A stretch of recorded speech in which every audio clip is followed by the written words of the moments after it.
புரட்டாசி மாத சனிக்கிழமை ஏன் பெருமாளுக்கு உகந்தது என்று உங்களுக்கு தெரியுமா? புரட்டாசியில்தான் விஷ்ணு பகவான் இவ்வுலகில் மனித அவதாரமாக உருவெடுத்து பின்னர் ஸ்ரீ வெங்கடேஸ்வரராக அவதரித்தார் என்று சொல்லப்படுகிறது. இந்த ஸ்ரீ வெங்கடேஸ்வர பெருமாள் தான் கலியுகத்தின் காக்கும் கடவுளாக இருக்கிறார். புரட்டாசி மாதமே சிறப்பானது என்றாலும் புரட்டாசி மாதத்தில் வரும் சனிக்கிழமை மிகவும் முக்கியமானது. இதை தவற விடாமல் விரதம் இருக்க வேண்டும் என பெரியவர்கள் சொல்வதுண்டு.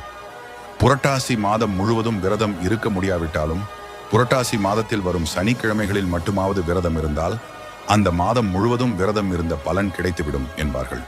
சனி பகவான் பிறந்த தினம் புரட்டாசி சனிக்கிழமை என்பதால் புரட்டாசி மாதம் சனிக்கிழமை தோறும் பெருமாளுக்கு சிறப்பு வழிபாடுகள் நடத்துகிறோம். ஏனெனில் சனி பகவானுக்கு ஒரு முறை தம்முடைய உயர்வான நிலை கண்டு அகங்காரம் வந்து விடுகிறது.